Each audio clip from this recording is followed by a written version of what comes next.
Hi guys, my name's Seb Tudor, I'm the man on the Silver Mountain, and welcome back. Today I'm continuing talking about the various categories or points along the spectrum of a person, and now I am touching on the frozen, the next one along the line, otherwise known as the latent on some of these scales that are similar.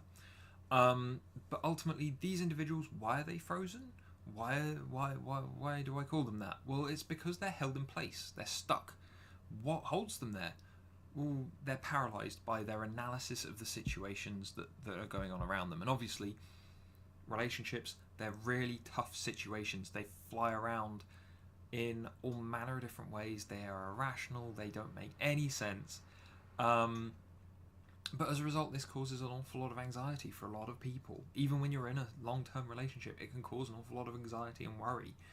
And so that, the every what if under the sun comes into the mind of the frozen person, and all of those what ifs, each one is a brick, and every single brick, all you're doing is building yourself into a little cube. And when you're in your little box, you can't get out, you can't move, you can't go anywhere. You're not able to see so much outside for the goods and the bads.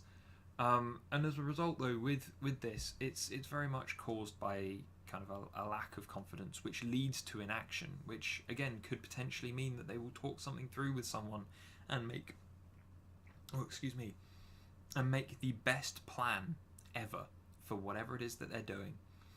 And yet then they'll go away, and that lack of confidence will start spinning up in their head, and they'll start spitting out these what if bricks, and it will build them up, and it'll stop them from getting there, and it'll lead to them not following through on plans. It'll lead them to that inaction and holding them in place.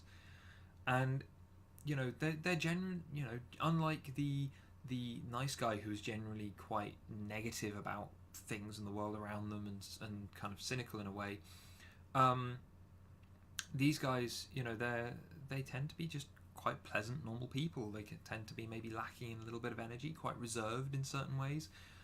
But again, that comes from the what ifs.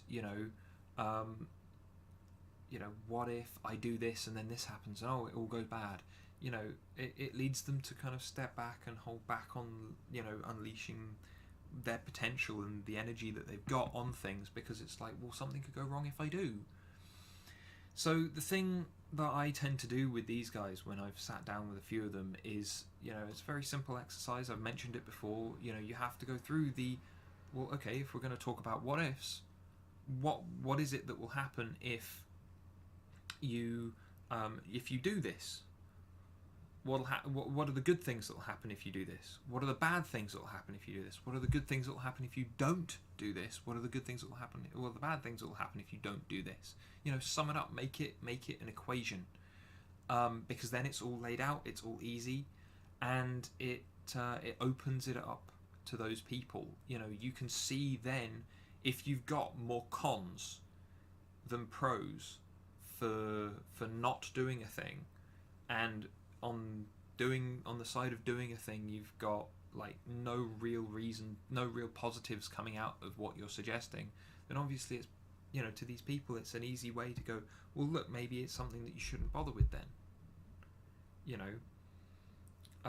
Or is there another way that you could do the same thing, get the same result, without having to go through these issues?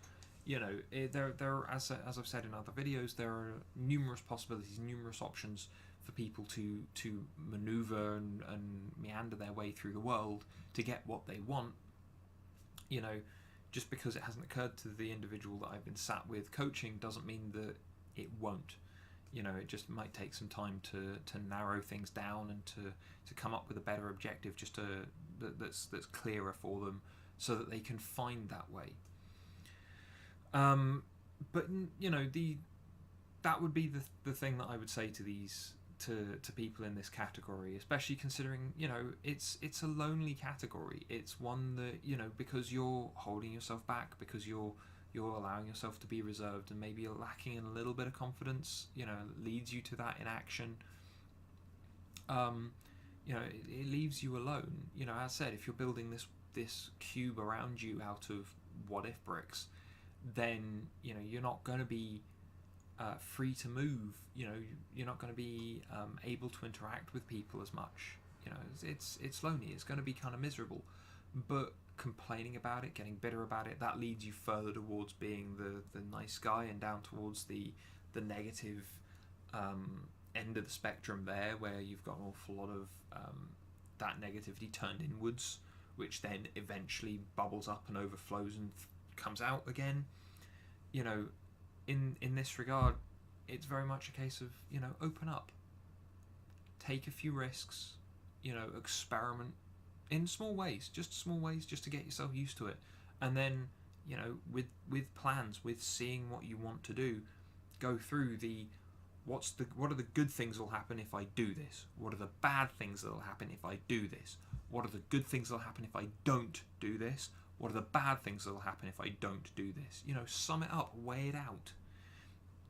Because hopefully then seeing those lists of things will allow you to best decide, just on numbers, which path you can take, or if that particular action that you're talking about isn't going to work, how else can you achieve? Look for options. Don't just sit there with the what ifs and just remove yourself from it. Because there are an awful lot of great people who get into this situation, who are in this space, and who start just counting themselves out of the dating scene, the gene pool, however extreme you want to go along that line. And what it comes down to is, there are 7 billion people on the planet at the moment. There are very few places where you have relationships amongst numerous people anymore. They are those forms of relationships are very much in the minority nowadays. And as a result, if everyone pairs off to one degree or another, there are an awful lot of people there that have counted themselves out, that are left there going, well, I got no one, and I don't think I'll ever have anyone, without actually taking a look at all of those other people. There are an awful lot of lonely people around these days, and a lot of them sit in this space because they are busy and tired and worn down. But then when it comes to taking action, they go, oh, but if I do that, well, what if this happens? Don't worry about the what if. Just relax, go try. Weigh it up, plan it out. Few small risks here and there. It's only going to be some kind of benefit to you, even if it's only that you learn things from it. Because learning is probably one of the most important things that you can do in these activities. But anyway, let me know, guys. Have you got friends like this? Are you one of these individuals that finds yourself kind of paralyzed and not willing to kind of push forward, put yourself out there, just for the fear of things? If you are and you've overcome it, what was that process like for you? What did you do to push yourself forward? Anything that you guys say, any experiences you guys share, it may very well help someone else that's trying to look at how they could best change themselves, or how they could best move forward with what they want. So please share down below. Otherwise, if you like this video, if it gave you some interesting things to think about, if maybe the idea of weighing things out is something that you'll do for yourself in the future with things that you want, please drop me a like, and otherwise please subscribe for more, and I will see you in the next video tomorrow. Take care, guys.